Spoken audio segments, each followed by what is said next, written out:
Instituto Nacional de Antropología e Historia. Secretaría de Cultura. Gobierno de México. Segundo piso de la Cuarta Transformación.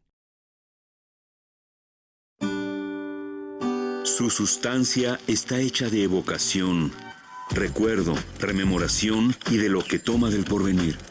Porque es una parte fundamental de nuestra identidad. Somos nuestra memoria. El programa de Lina que nos lleva de viva voz con los especialistas. Muy buen día.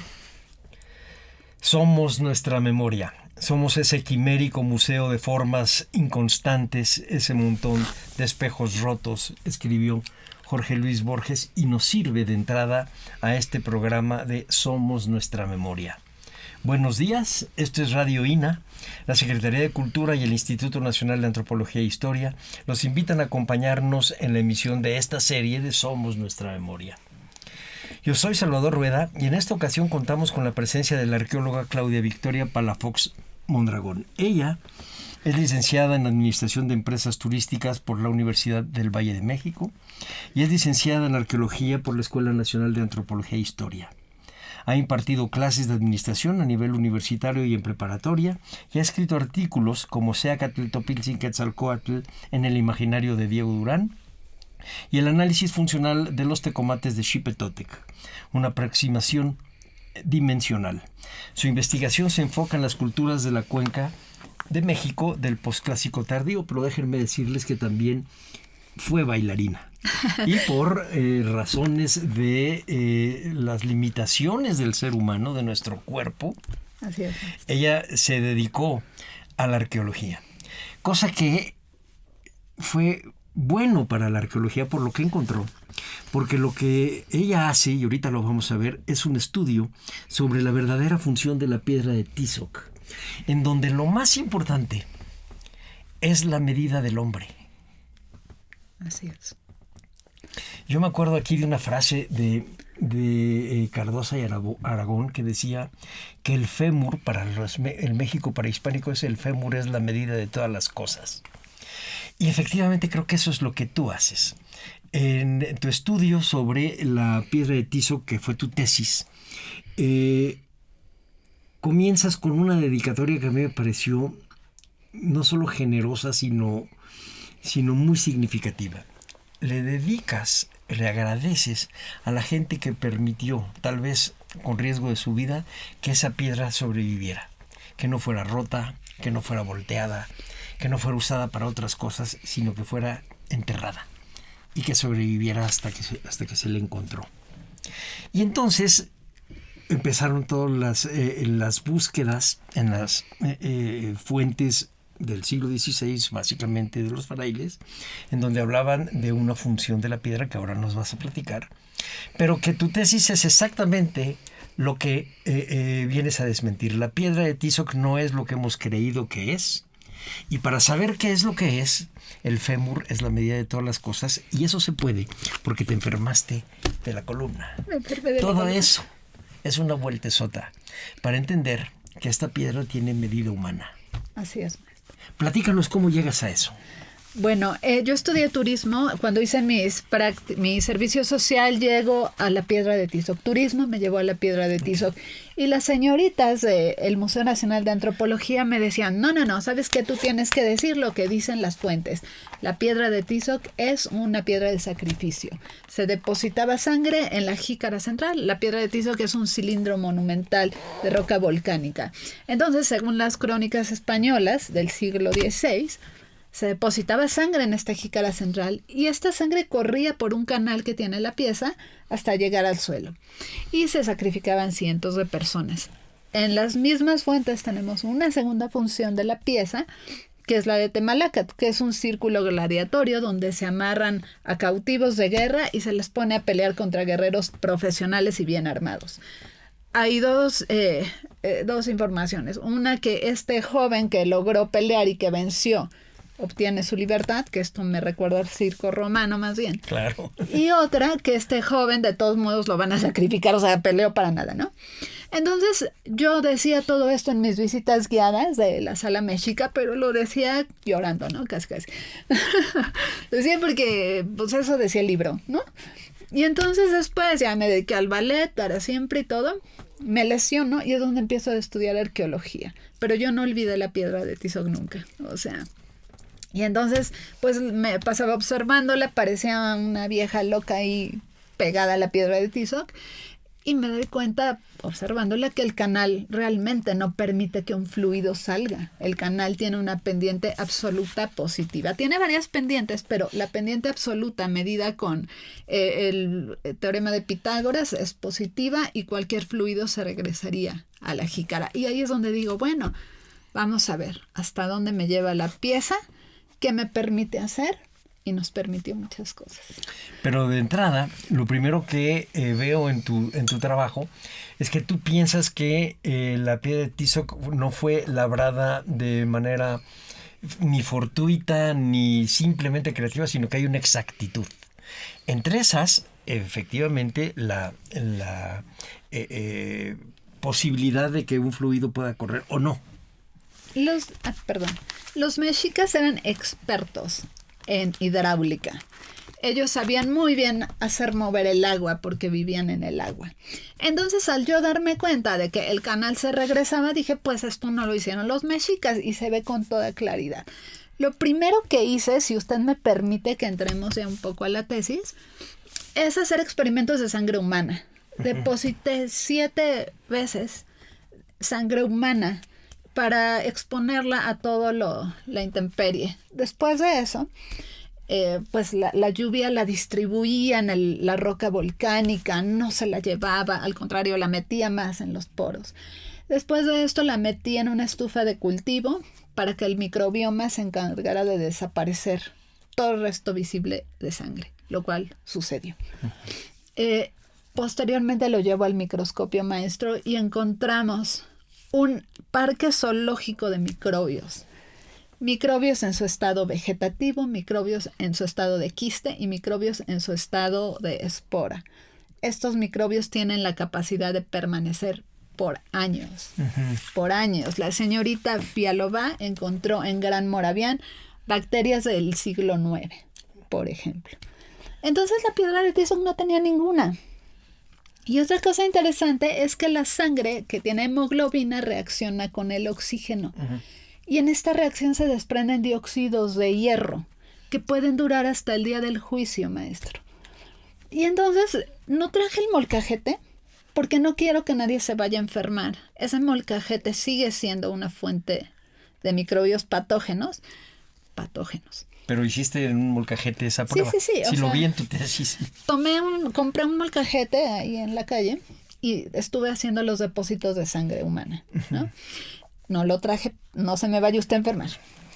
Me muero. Bueno, porque justamente uno de los microbios que aparece ahí es posiblemente causante de neumonía. Mira. Y yo estuve enferma durante un tiempo. Entonces, ¿para qué enfermamos? Mejor no.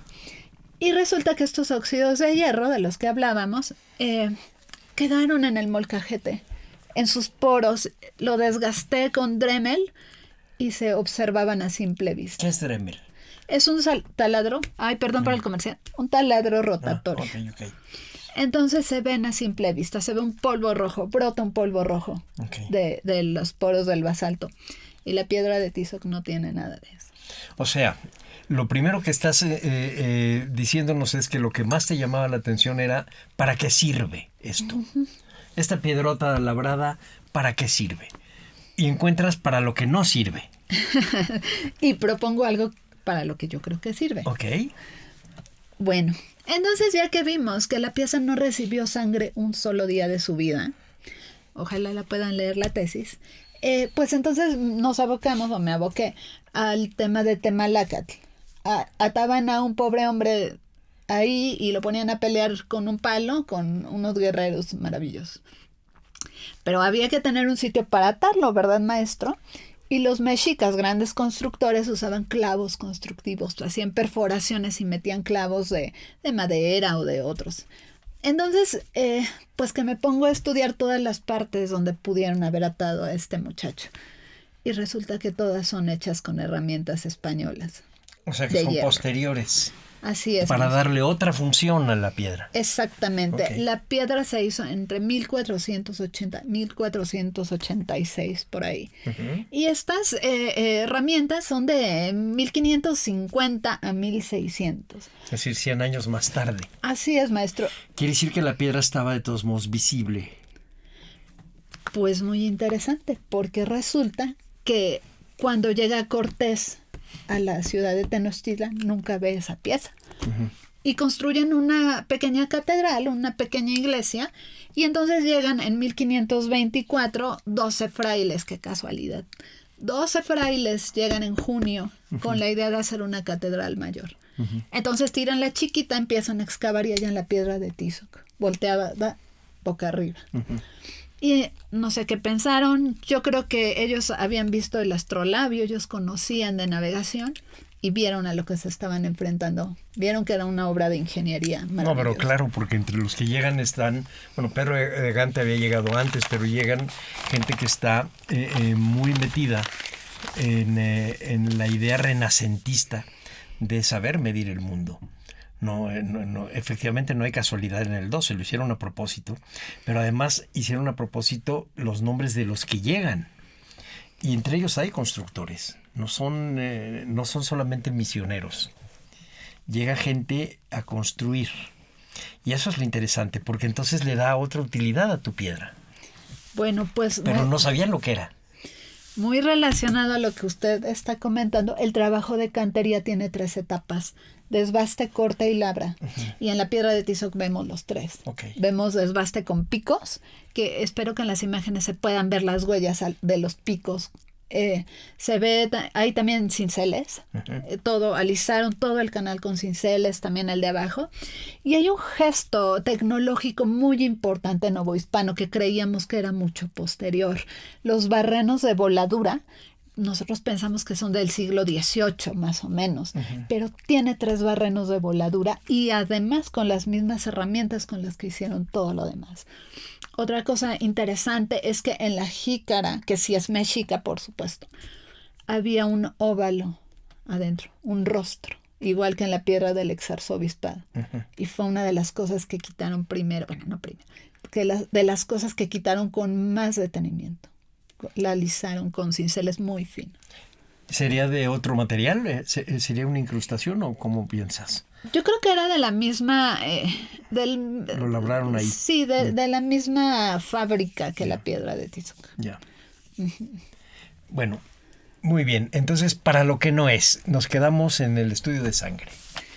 Pues que la piedra de Tizoc ni recibió sangre, porque ya vimos que no tiene ni química ni físicamente ningún resto.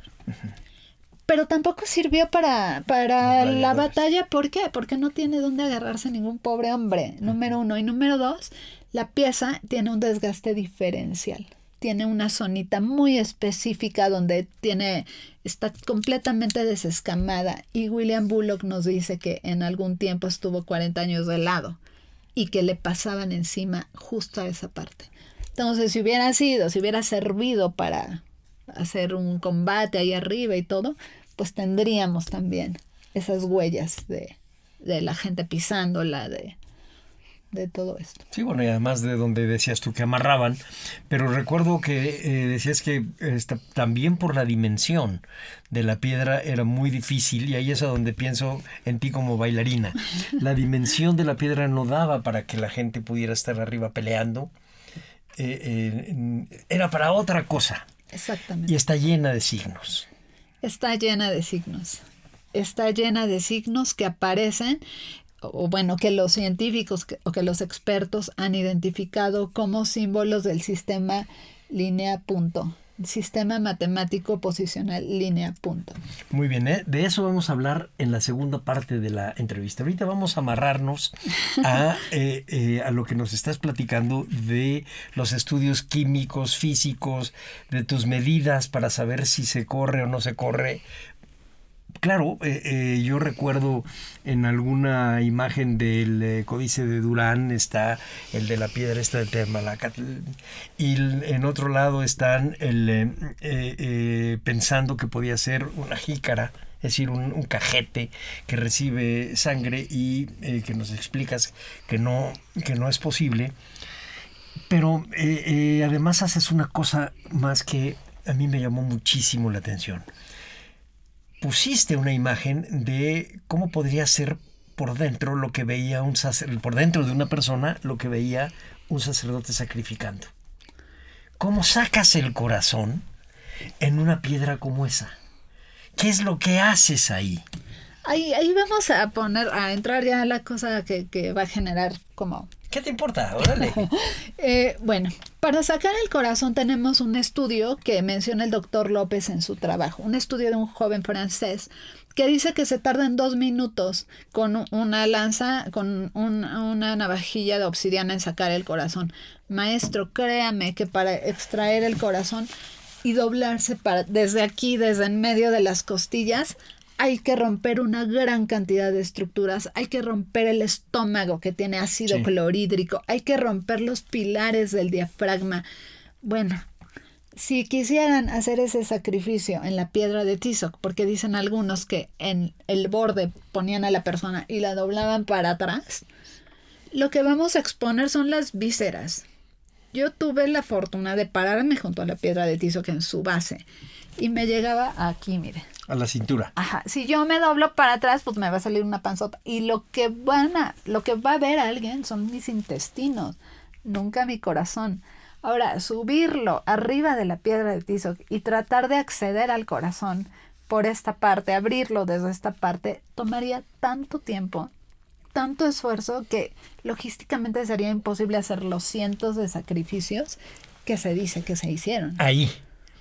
Pero evidentemente los hacían y de alguna manera deberían haber visto intestinos, etcétera. Eso lo vamos a dejar de lado hasta que se pueda hacer un trabajo un poco más importante, porque lo que estás tú diciendo también acaba con una falsa idea, que creemos que les abren el pecho. No puedes abrir el pecho, tienes que abrir de abajo, meter la mano y sacar el corazón. Y así es como están las imágenes, y así es como están las imágenes no solamente de alguno de los códices españoles, sino incluso en el Boturini, donde están en la tira de la peregrinación, donde están sobre los magueyes y se hacían los sacrificios. Eso es indudable. El chiste es que encuentras que no en esa piedra. No en esa pieza, ni jamás en el número, ni en la pieza. La pieza tendría de verdad restos de la sangre. Una cosa muy importante es que la jícara tiene su estuco original con sus óxidos de hierro originales. Okay. Entonces, fluido en esa jícara o en esa pileta, como le llaman los españoles, le hubiera tirado el estuco, maestro. Okay. Además tendrías, lo que dices tú, tendría todavía algún tipo de rastro. Manchas. Muy bien. ¿Y para qué sí servía? Bueno, aquí va mi pequeña hipótesis. Los símbolos de la pieza están posicionados estratégicamente. Los símbolos tienen 2 aros de círculos que entre ellos forman razones infinitas que yo identifiqué como progresiones aritméticas. Entonces, ¿te podría yo cambiar la palabra de estratégicamente a matemáticamente? Sí, maestro, porque sabemos que los mexicas sumaban, restaban, hacían aritmética de manera posicional. Todos los símbolos que usted ve en la piedra de Tizoc tenían un valor, o más bien en el mundo mexica, tenían un valor absoluto, pero también tenían un valor relativo con respecto unos de otros. Y entonces es este tema de lo infinito, de razones infinitas, nos lleva al tiempo. Entonces hice otro pequeño experimento. Hice una pequeña réplica miniatura de estos símbolos de la piedra de Tizoc y la expuse al sol y forma ejes. Las puntas de los rayos que vemos forman ejes que se van moviendo conforme el sol se va moviendo. Leoni Gama lo propuso antes que nadie y yo creo que tiene razón. Era un reloj solar y un instrumento de cálculo. O sea que en realidad esto que estamos pensando que era una piedra de guerreros, etcétera, es una piedra que sirve para medir el tiempo. Exactamente. Y también hablan de que los mexicas conocían el gnomon, que es una varilla Pero la piedra de Tizoc no necesita varilla. O sea, las sombras de sus símbolos que están en relieve van cambiando conforme va cambiando el sol. Y se necesita saber muchísimo para poder desentrañar el significado de cada uno de estos símbolos. Sí, pues claro, porque además son un diseño que no hay equivocación. Es decir, para cuando llegan a medir esta piedra, sacarla, traerla, hacer el estudio de la circunferencia, hacer los diseños de todos los dibujos, estamos hablando de una ingeniería. Exacto. No solo la hidráulica de la que tú acabas de mencionar, sino una ingeniería sobre piedra y un tipo de artista. O varios tipos de artistas, pero que son artistas que se mueven con precisión. No hacen lo que se les ocurre, sino lo que saben hacer, como diría Gombrich. Hacen matemáticas. Matemáticas puras. Y yo recurrí al director del Instituto de Geofísica de la UNAM para que viéramos de qué está hecha la pieza, ¿no? El doctor López dice que está hecha de andesita. ¿Quién es el doctor López? Perdóname, hace rato lo mencionaste. El doctor Leonardo López. ¿López Luján? Ah, Leonardo López Luján. Ajá. Y por otro lado, la señorita María Teresa Neaves dice que es de basalto. Entonces yo dije, no. Bueno, sí, Tere Neaves, déjame ahorita que te interrumpo para que sepa nuestro público. Es una investigadora del INAH, trabaja ahí en el Museo de Antropología y ella ha hecho estudios sobre piedras y entre otras cosas sobre esta también. Y entiendo yo por lo que leí en tu texto que tú llevas un paso adelante a lo que ella había estado diciendo. Teníamos la opción, existe la opción de hacer petrografía. Yo no estoy de acuerdo en quitarle 1 milímetro a esa pieza, pero bueno, no me hagan caso. Yo fui con el director del Instituto de Geofísica y le dije, por favor, ¿me puede hacer una caracterización a mano de la pieza? Y me dice, la pieza es un domo de dacita. Y eso lo cambia todo, maestro. Porque no es lo mismo extraer una lava que extraer un domo. Hay que hacer minería. Ok. O sea, extraer un domo para ver si estoy entendiéndote, yo que no sé nada de piedras, más que aventarlas.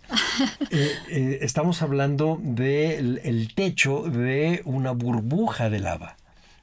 Es un tapón, ¿no? De lava. No necesariamente en la punta del volcán, hay varios. Los hay por toda la cuenca, por todas las orillas del lago, de dacita, maestro. Pero esa piedra tiene características únicas, no responde a la percusión. Usted le pega y le regresa el trancazo. Okay. Usted le pega y se le cae un cacho, y los españoles lo supieron muy rápido. Por eso no prosperó eso de los barrenos de voladura. Okay. Entonces, ¿cómo los mexicas lograron extraer ese domo y traerlo? Lo lleva toda otra dimensión, ¿no? No fueron al Pedregal a agarrar el basalto que está ahí a la mano. O sea, lo vieron, lo midieron, dijeron, queremos esto. Infraestructura para sacar, ¿de dónde? No sabemos todavía. ¿De dónde sacar ese domo? Infraestructura para transporte, porque lo dicen los españoles, es que van pasando encima de los fangos y pues no, yo creo que era más fácil construir caminos que traer una roca de 15 toneladas. Sí, arrastrada ¿cómo? Entre tanta gente con troncos, etcétera. Pero bueno, con un ingeniero hidráulico yo no te podría decir que no lo trajeran de repente con el agua. Pero ¿sí sabes cómo se sacó, cómo extrajeron el domo? Solo puedo especular. Ok, te voy a platicar porque es una tontera, pero allá en donde está la casa de ustedes, en Michoacán, gracias, de repente hay que hacer construcciones en lugares en donde hay chimeneas de volcán. Y obviamente no pueden hacer cimientos. Y entonces lo que hacen es que le meten cuñas de madera y la mojan, lo inundan. Y se esperan a que seque y después le meten otra vez madera con lumbre. Y entonces eso mojado hace que estalle. Y es rapidísimo. La diferencia está en que no sale entera. Salen los pedazos. Pero así es como llegan a sacar rocas inmensas para poder hacer casas. Y es una ingeniería totalmente no universitaria, pero absolutamente eficaz, y era de minería antigua. Pero que estamos subestimando, maestro. Dime. Creo que estamos subestimando sus métodos, sus conocimientos de ingeniería, tanto de la población originaria actual como de la población, digamos, antigua, ¿no? De prehispánica, digamos. Creo que sabían más de lo que nosotros No, por pensamos. supuesto, claro. En eso sí estamos subestimando, pero más bien ignoramos. Ignoramos todo. No sabemos cómo enseñaban ellos estas ingenierías, pero es evidente que pasa por las generaciones. No Así tenemos apuntes. De alguna manera tuvieron que haberle enseñado, y enseñado además masivamente a hacer exámenes, porque son exactos. Mire, a mí la piedra de Tizoc me parece, antes que nada, ya voy a contradecir, antes que nada, su primera función es ser un documento histórico. O sea que está narrando algo. No solo, yo no estudié su parte generatriz, yo solo estudié su base superior, pero antes que nada es un reservorio de información técnica, artística y política.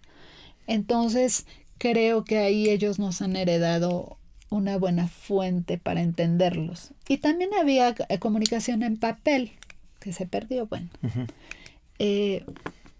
Creo que tiene usted razón, estamos siendo negligentes tal vez con otros saberes, con Sí, otras no, ciencias. totalmente. Estamos demasiado, tal vez, occidentalizados en el sentido de una escolaridad, y hay otras maneras de hacer, de enseñar y de medir. Fíjate que estaba yo leyendo tu tesis y me acordé de unas frases de Ernst Gombrich, cuando él hace la diferenciación entre el arte antiguo, sobre todo egipcio, y después con la llegada de los griegos, que cambia, que revoluciona la mentalidad. Pero lo que te dice él es que si hay algo eficaz, que fue eficaz civilizatoriamente, fue el arte egipcio. Porque fueron 4,000 años de hacer lo que querían hacer con el conocimiento exacto del significado, de los colores, de los tamaños y de las técnicas. Hacen lo que saben hacer. En cambio, los griegos hacen lo que ven. Entonces, los movimientos de cuerpo, etcétera. Nosotros heredamos las dos cosas. Mire, me está usted recordando una parte de mi propio trabajo. A ver. Yo divido la historia desde la llegada de los españoles en tres. Número 1, la destrucción violenta, que es donde llegan los primeros soldados, todo rompen, quitan. La destrucción sistemática, que es donde ya hay una orden de la corona, ya hay un papel que dice te doy chance de excavar y destruir y todo.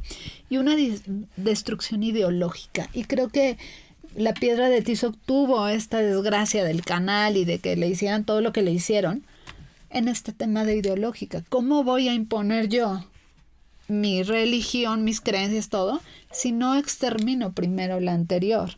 Entonces, yo creo que los españoles supieron perfectamente lo que veían, que era la piedra de Tizoc, que la piedra de Tizoc era el reflejo de la ciencia de un pueblo. Y dijeron, no, ¿qué te pasa? Y entonces por eso difamar, por eso decir, ay, y ponían en la sangre y escurrían el canal. Y William Bullock lo retoma, dice que era muy importante que la persona odiara sus raíces, que la persona culpara sus raíces por su situación actual, ¿no? Entonces, en ese sentido, creo que es el móvil de la destrucción de la piedra de Tizoc. Bueno, ahí yo tendría algunas cosas que decir sobre Bullock, que no me voy a meter.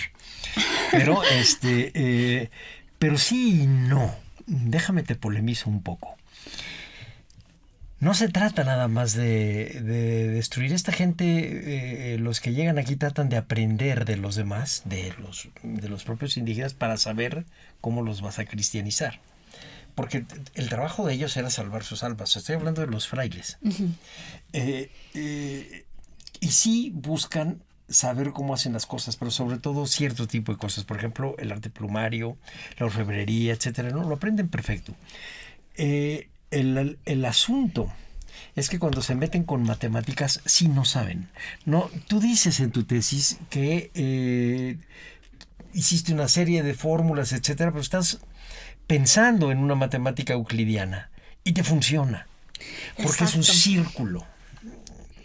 Es un círculo tal como nosotros lo concebimos. Hay una joven, una doctora, se llama Margarita del Solar, que ella dice que en la piedra de Tizoc son elipsoides concéntricas. Yo le diría, bueno, ¿y dónde está la excentricidad? Dame tu medida de excentricidad para que yo sepa que son elipsoides concéntricas. Lo que yo propongo es que son círculos perfectos concéntricos y se ajustan de una manera muy especial a lo que nosotros conocemos. Sin embargo, hay un punto en el que se disocian. Y aquí tenemos que hacer uso de la filosofía para saber cómo los mexicas concebían la unidad. Esa es parte fundamental de cualquier estudio matemático. Y los españoles pues trataron de comprender, maestro. Cuando ellos hablan de rumbos del universo, pues yo decía, ay, qué mala onda, o sea, estás rebajando a mi amigo que esta es una dimensión. ¿Sabrían lo que es una dimensión? No, ellos no, los españoles no usaban el término dimensión. Pero a lo que ellos sabían, dicen rumbos, pues es muy semejante a lo que yo creo que los mexicas concebían como espacio. Y la piedra de Tizoc nos habla mucho de esto.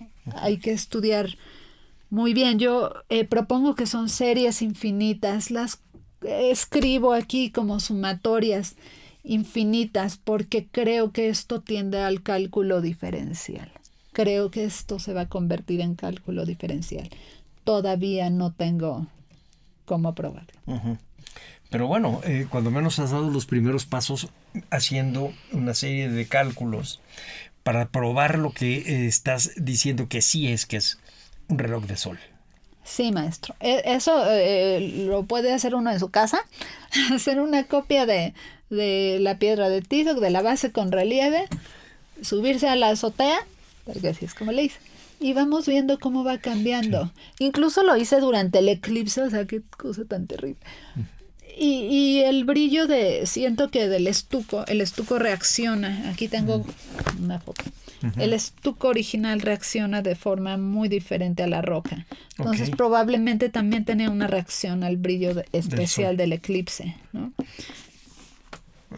Entonces, pues sí, mide el tiempo la pieza, es lo que yo creo. Un reloj de sol. Efectivamente. Ahora, déjame preguntarte algo que ya no entendí muy bien, que es el famoso canal, la canaleta. ¿Esa fue hecha en las mismas fechas en que se elaboró la piedra o es posterior? La piedra se elaboró en 1480 a 1486. Este canal pienso que fue entre 1545 a 1600 por las herramientas con las que se hizo. Y además sí corresponde a las fechas en que se elabora, por ejemplo, el Códice Durán, en donde está esa piedra ya con la canaleta. Exactamente. Bueno, estamos llegando a la mitad del programa. Si me permites tantito, recordarle a nuestro auditorio que el tema en esta ocasión es ¿cuál fue la verdadera función de la piedra de Tizoc? Y contamos con la presencia de la arqueóloga Claudia Victoria Palafox Mondragón, que pone en duda lo que hemos creído cuando menos 200 años, de que esta piedra era una piedra sacrificial.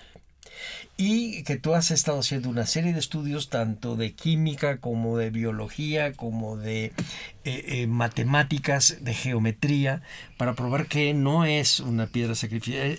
Era imposible que fuera, que le meten mano para convertirla en una piedra sacrificial 100 años después de su labrado. Que hay muchas dudas también de cómo se trajo y cómo se llevó y a dónde se puso. Y que finalmente hoy está en el Museo de Antropología y se abre como un gran enigma.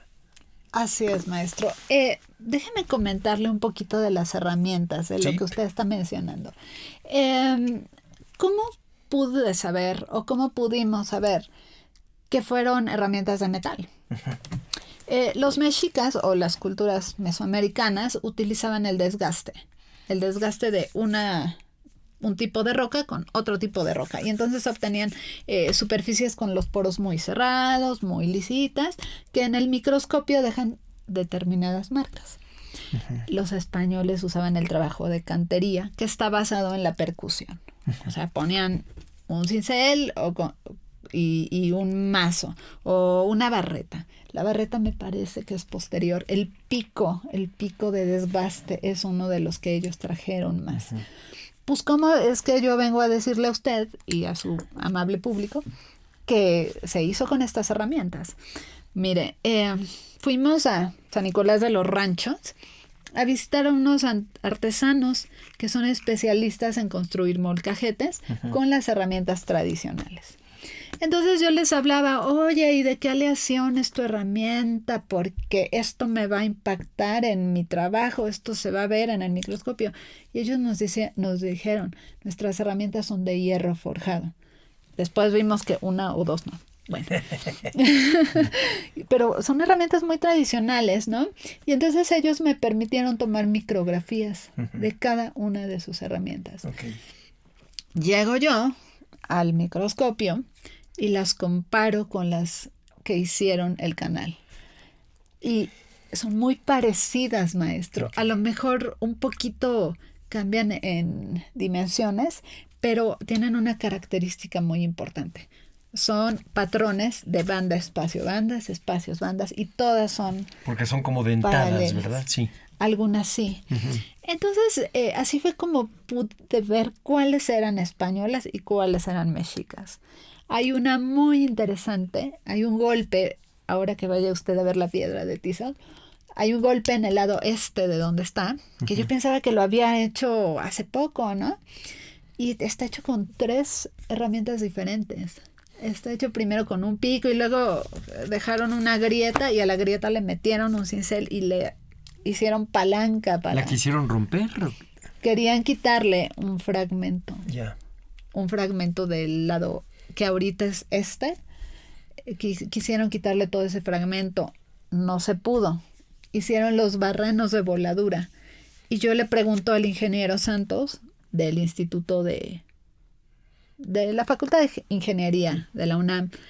Oiga, profesor, ¿y por qué no la volaron, no? Si estos son barrenos de voladura, ¿por qué no la volaron?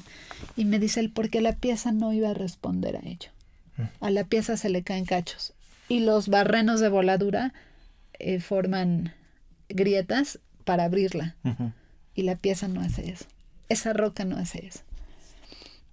Hablamos mucho de cómo la voltearon, por ejemplo.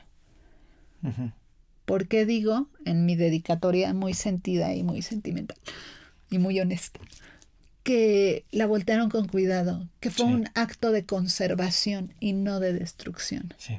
Voltear, maestro, 15 toneladas, un cilindro de 2.6 de diámetro por 0.89 de alto, de 15 toneladas, ¿cómo, maestro? Y voltearlo boca abajo y que no se haya destrozado.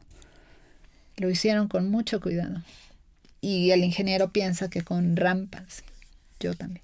Sí, o sea que no fue un trabajo rápido, sino que se hizo con un propósito, con un proyecto. Pero no me ha quedado muy claro entonces cuál era la ubicación y la orientación del reloj de sol. ¿Dónde debió haber estado, arqueóloga? Y ¿cuál sería su orientación? Yo pienso que la orientación es la misma que tiene ahora. La persona que la colocó ahí, no he podido dar quién es, la posicionó adecuadamente. Posiciona el cartucho principal de la pieza donde aparece Tizoc hacia el este. Él cree, e incluso hay un símbolo estelar que coincide, él cree que ese es el frente de la pieza. Yo que también lo creo. Y creo que así era, porque a esa orientación le permite trabajar muy bien como reloj solar. En cuanto a su ubicación se ha dicho mucho, ¿no? Estaba allá arriba del templo donde hacían el sacrificio. Estaba abajo del templo. Estaba... bueno, imagínese usted que cuando llegaron los españoles, Cortés y los muchachos, a Tenochtitlan la pieza estaba enterrada.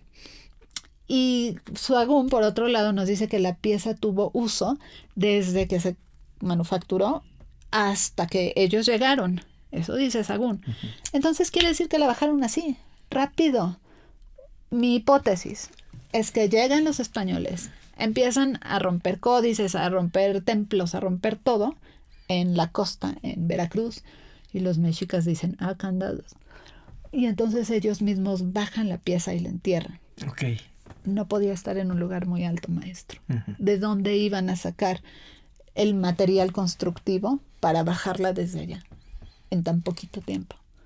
Y se desarticuló el tema económico, el tributo, en cuanto empiezan a destruir por allá y los otros dicen, pues ya no le voy a dar tributo a aquel, y empiezan. Entonces los mexicas no podían acceder a tanto material para hacer una rampa que la bajara desde allá. Entonces seguramente sí estaba en un basamento o en una parte con una base chica, en una explanada que le permita reaccionar al sol, que le permita ser leída. Sí, pero además yo pienso que tenía que haber estado en un lugar muy abierto. Si es un reloj de sol, tendría que haber estado en un lugar en donde no nada más estás leyendo el cenit, sino estás leyendo las posiciones de amanecer y de anochecer. Tiene que estar en un lugar abierto, si no, tampoco tiene sentido el que le hayas labrado a los lados historias. Tenía que leerse por todas partes. Pero ahorita acabas de decir algo, que ellos lo pudieron haber enterrado. ¿En dónde fue encontrada? Fue encontrada en donde ahorita está el sagrario de la catedral. Ok. Primero fue encontrada boca arriba, luego el doctor López igual dice que en 1630 y algo fue su abandono, su primer abandono, y es donde la voltean boca abajo. Okay. Y algunas señoritas le van a decir a usted, se volteó boca abajo justo para poner encima el sagrario y que el Espíritu Santo quede encima de él. Hay una imagen del Espíritu Santo en medio del sagrario, eso yo no lo había visto en otras, no sé si sea un gesto arquitectónico. Para que quede el Espíritu Santo encima de la pieza, que además está boca abajo. ¿Es posible? Es una posibilidad. Mire, yo le voy a contar algo, arqueóloga. A principios del siglo XVII, uno de los arzobispos manda romper las esculturas que estaban en Chapultepec, porque decía que eran símbolos del paganismo que estaban ahí puestos y que tenían que romperse. Entonces las manda a quitar, hasta que alguien del ayuntamiento le dice, oiga, ¿ya vio cómo pasa la gente por enfrente? Ni siquiera voltean a verlas. Ese paganismo ya no existe, ese existió hace 100 años, ahora ya no. Y entonces por eso sobrevive la figura de Moctezuma, las demás fueron deshechas. Pero estamos hablando de principios del 17. Para cuando se hace el sagrario, yo creo que difícilmente existía alguien que supiera que ponerle el Espíritu Santo arriba a la piedra de Tizoc tuviese un significado místico. Yo creo que es una casualidad. Eso habla más de nosotros hoy que de la gente del barroco temprano. Claro. No lo creo. La gente del barroco temprano, con su idea de contrarreformista, etcétera, no hubieran permitido nunca hacer eso. Nunca, no, es muy difícil. Eso habla más de nosotros, tratando de encontrar ligas místicas, que es difícil. Usted lo dijo ahorita, desarticularon una civilización. Tan así que no sabemos todavía el significado de todas las imágenes que tiene a un lado. Sí, maestro. Y dudo que los mexicas todos lo supieran. No, claro Era que un no. Conocimiento elitista. Pero ahorita usted menciona algo muy interesante. También el del barroco, no te creas que los demás sabían latín, nadie. La pieza está boca abajo y yo sé que muchas restauradoras, otros arqueólogos me van a decir, eres un ser despreciable porque los crecimientos del manto freático pudieron haber desaparecido microbios, óxidos de hierro. Yo imité esas crecidas del manto freático en mi estufa de cultivo. Lo que más impacta los restos de sangre, no solo en la piedra de Tizoc, sino en otras esculturas, es el microbio. Okay. El microbio. Ok. A ver, yo había dicho, y me lo están ahorita recordando, que la segunda parte de la entrevista contigo sería para abordar el tema de las matemáticas en la factura de los signos, y tú nos hablabas del círculo unitario. Platícanos bien todo esto. Bueno, el círculo unitario es una herramienta que nosotros tenemos para expresar las medidas de los radianes en una circunferencia. Y este círculo unitario repite 2 veces un patrón con diferentes ángulos.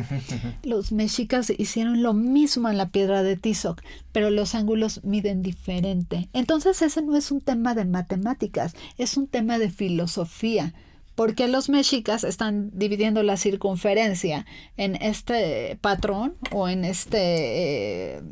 es que no tengo la palabra. Porque ellos están expresando o abstrayendo el círculo de este modo y nosotros lo estamos abstrayendo de este otro, que es lo que ellos pretenden plasmar aquí, ¿no? En cuanto a los demás símbolos de la piedra de Tizoc, yo hago una semblanza de la relación entre los círculos de un estrato con los de otro. Los demás símbolos también deben de tener una función matemática, maestro. Okay. Y están supeditados a 3 dimensiones, no solo a una. Ok. Pero a ver, estás hablando con una persona que reprobó matemáticas desde la secundaria. A ver, un círculo unitario, entiendo yo muy bien lo de los radiales. Lo que no entiendo es por qué son diferentes y si tienen una secuencia esta diferenciación, lo cual sí sería matemático y geométrico. Pero si no es así, platícanos qué sería. Ambos tienen, tanto el actual que usamos nosotros como el que la piedra de Tizoc plasma, ambos tienen una secuencia de ángulos que se repiten. O sea, los ángulos complementarios que ahora le llamamos. Es diferente. Por ejemplo, las medidas de los ángulos no es exactamente la misma y es de entenderse porque ellos abstraían la realidad de otro modo. Pero lo importante es que sus matemáticas, su concepto geométrico está en cierta forma muy parecido a la de nosotros. Hay gente que dice, no, los mexicas, los prehispánicos usaban los números complejos para sus cómputos. La señorita Bárbara Dahlgren prueba que usaban fracciones utilizando justamente medidas del cuerpo humano. Uh-huh. Tenían medidas estándar, la medida del corazón, la medida por ahí de otra parte del cuerpo para fraccionar el total, para fraccionar la unidad. Entonces, ¿por qué la piedra de Tizoc sigue esas secuencias? Tienen que ver con que mide al Sol, tienen que ver con que a lo mejor mide revoluciones sinódicas de otros planetas, tiene que ver, no lo sabemos todavía. Uh-huh. Pero el hecho de que sean secuencias infinitas de símbolos supeditados en 3 dimensiones, una longitudinal, otra transversal y otra porque cada símbolo está como sobrepuesto al otro, pues es un tema que tenemos de tarea. Todavía no se sabe, pero a lo mejor da algún resultado, a lo mejor no. Yo hace muchos años platicando con el doctor López Austin y también con el doctor León Portilla les decía que yo tenía mis dudas cuando hablábamos de filosofía náhuatl. No en el hecho de que efectivamente el fémur sea la medida de todas las cosas. Las medidas, por ejemplo, para mantas, etcétera, van de pulgar a pulgar. Están los pies para las medidas de caminos, etcétera. Efectivamente es el cuerpo, como bien dice el doctor López Austin, es el cuerpo humano el que hace que tengas una unidad para poder medir el resto del mundo. Pero hablar de filosofía me cuesta un poco de trabajo. ¿Cómo la estás entendiendo tú? Yo creo que hay que, antes que nada, para empezar este trabajo y cualquier otro trabajo de matemáticas mexicas que queramos hacer, hay que entender lo que era para ellos la unidad, uh-huh. El todo. El círculo que hay en la piedra no es casualidad. Uh-huh. O sea, en primera ellos el todo lo representaban con un círculo, uh-huh. A veces medían con rayitas, otras veces con círculos, dependiendo de lo que estuvieran midiendo. Uh-huh. En este caso, creo que el círculo representa no solo la unidad, o sea, el universo, sino lo infinito. Porque no vemos en ningún lado que inicien esos círculos y donde terminan nos hace falta el color. La pieza tenía color arriba. Entonces, sin el color, pues es una labor muy difícil. Sí, porque entonces sí nos está faltando un elemento de la lectura. Y la otra cosa que te quería preguntar, ¿hay alguna pieza, alguna escultura que se le parezca, aunque sea de cerca, a esta pieza, esta piedra de Tizoc que tú en tu tesis pones como Piti? Ay, sí, es que se oye muy feo. PTZ, pues mejor digo piedra de Tizoc. Okay. Entonces Piti es más rápido. Sí, tenemos la piedra del exarzobispado. De hecho, en Historia de los Mexicanos, a través de sus pinturas, se dice que cada tlatoani tenía su piedra solar y que algunas se destruyeron, otras, y que solo nos sobreviven la piedra de Tizoc y la piedra del exarzobispado, y que el calendario azteca o piedra del sol iba para allá, se quedó a medio hacer. Esto no está comprobado, pero a mí sí me parece que tienen razón, que la piedra de el exarzobispado fue hecha en tiempos de Moctezuma I, y que la piedra de Tizoc, que es más reciente, es como su actualización, porque tienen casi los mismos símbolos, pero la piedra de Moctezuma I o del exarzobispado, pues los tiene más sencillos, no tiene la complejidad de la piedra de Tizoc. Ya. Y la otra pregunta que tiene que ver con esto es, muy bien, ya sabemos que no es tampoco una jícara. Danos un ejemplo de la jícara. Como el ejemplo de la... Sí, tú dices, hay un Cuauhxicalli y hay no es el lugar donde estaban los gladiadores, sino un lugar de recepción de sangre. ¿En dónde sí hay un lugar de recepción de sangre? ¿En el águila, que está la verdad que también está en antropología, o en el jaguar? ¿Esos son ejemplos de receptáculos de sangre? Mire, maestro. No sé, yo espero que no me vayan a linchar ahorita que salga aquí, ¿verdad?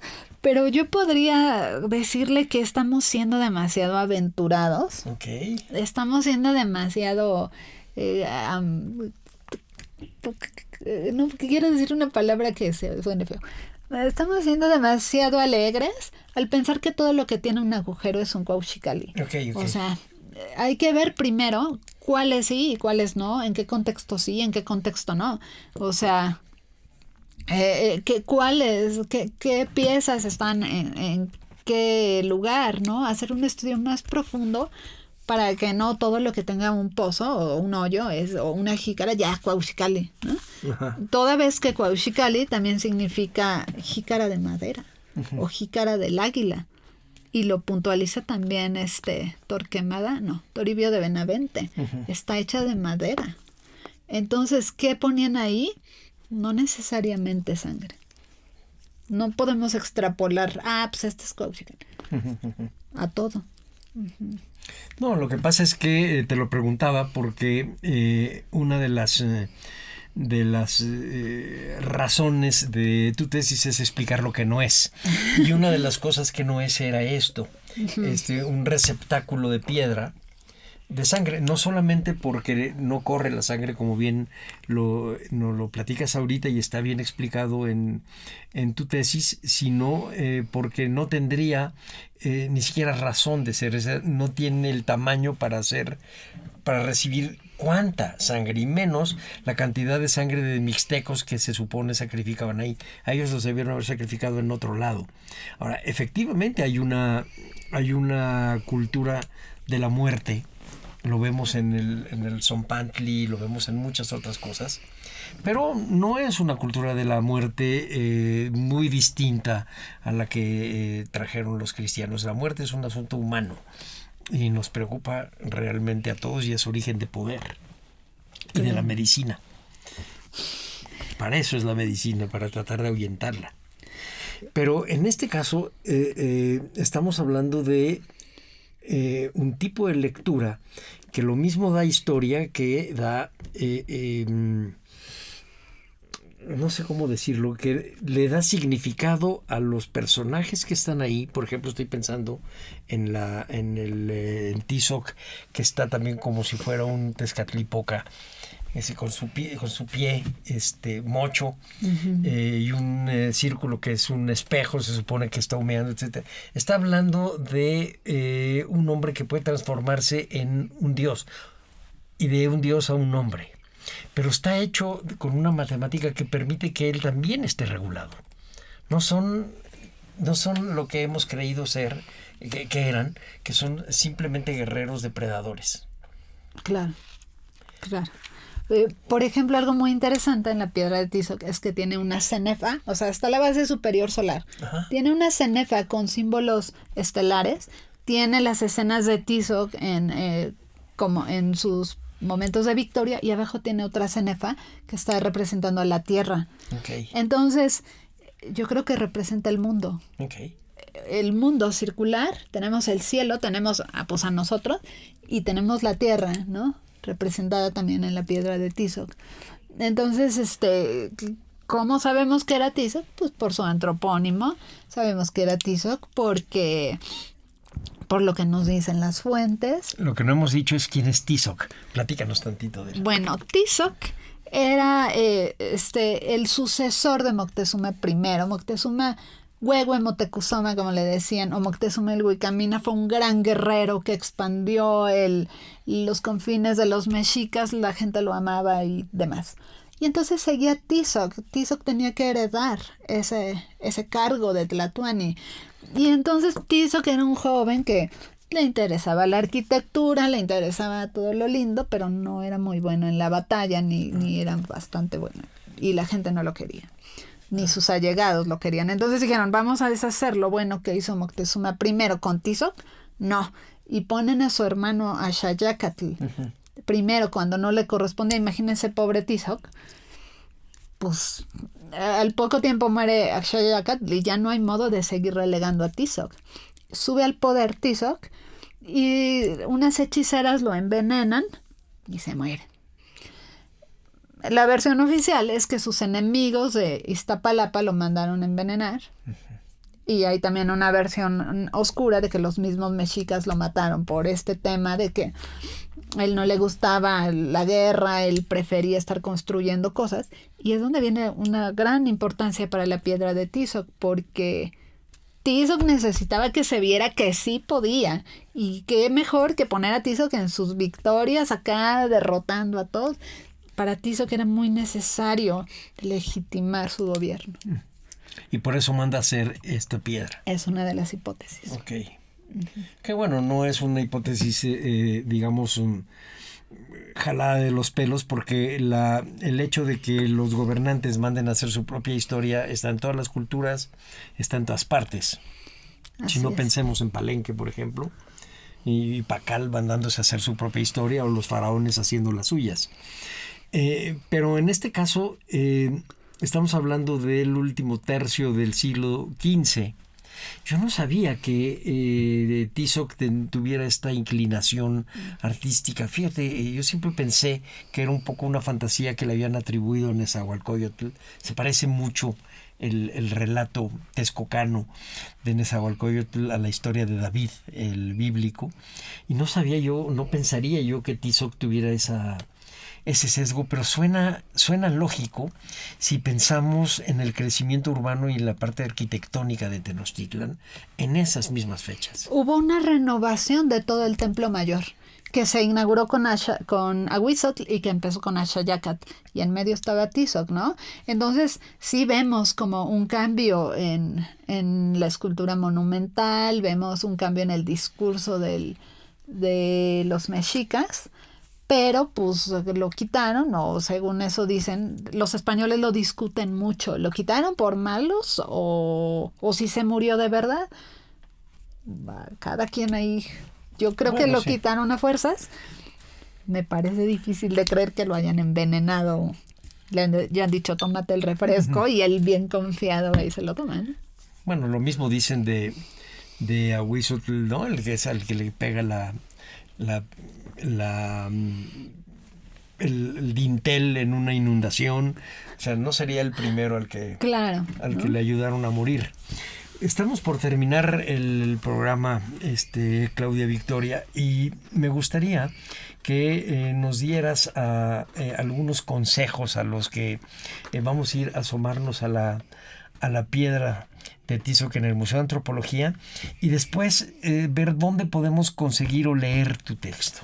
Bueno, yo creo que lo primero a la hora de ver la piedra de Tizoc es verla con los ojos más objetivos que podamos. Se ve claramente lo que fue y lo que no fue. Se ve claramente expresiones de odio hacia la pieza. Ustedes mismos van a poder comprobar su belleza y lo que les costó que esté ahí la pieza, lo que costó hacer esa pieza, cómo fueron a traerla. Quiero que piensen eso, que la gente que la vea piense en todo el trabajo que hay en ese monolito, en esa escultura. Me comentaba mi director de tesis un día, oye, ¿tú has visto errores en la manufactura de la pieza, en tus micrografías, en tus fotos de RTI? El doctor Melgar, Emiliano Melgar, yo no he detectado ningún error. Les costó mucho trabajo hacerla y la hicieron artistas y la hicieron matemáticos, fue un grupo integral. Ingenieros, operadores, incluso en mi agradecimiento les doy las gracias a todos los que hicieron realidad esa pieza, ¿no? Entonces vayan, vean la pieza, disfrútenla, no toquen nada. Y pues también no se pierdan de algo que es tan increíble y que no sabemos valorar a veces.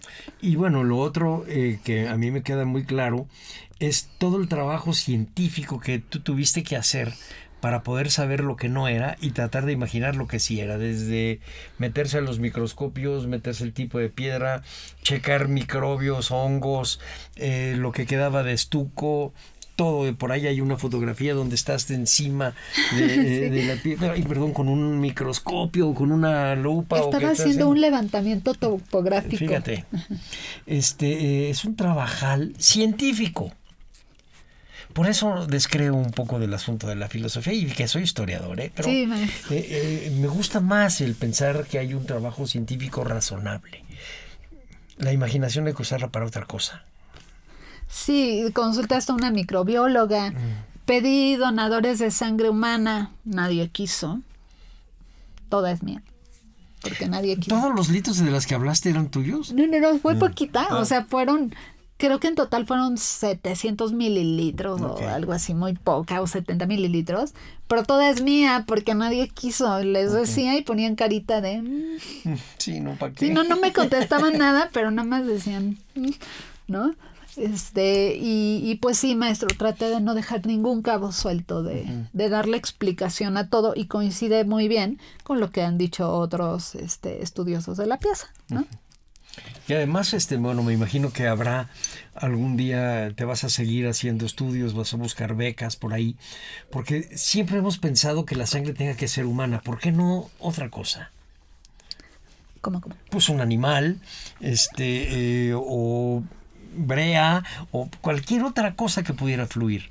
Hecho de plantas, una infusión, cualquier cosa que tenga que ver con un asunto que les permitiera ligar las matemáticas y el movimiento del sol con algo líquido, sobre todo pensando que efectivamente son ingenieros hidráulicos, o sea, el agua y el asunto del líquido era lo de ellos. Bueno, esa pieza, esa jícara, tiene su estuco y su óxido de hierro, su pigmento original. Okay. No podía haber agua estancada ahí porque les iba a tirar el estuco. Entonces hay de dos, o diariamente iban, la limpiaban, le quitaban, o estaba bajo techo. Lo cual ya saca la teoría de la hipótesis del reloj solar, ¿no? Entonces tenía un mantenimiento muy grande para que la lluvia no le esté tirando ese estuco y que todavía lo conserva, ¿no? Queda, yo creo que en la agenda ese tema de por qué hay una jícara ahí. ¿Para qué servía esa jícara? Yo creo que tiene que ver también con matemáticas. Okay. Pero pues hay que hacer un estudio.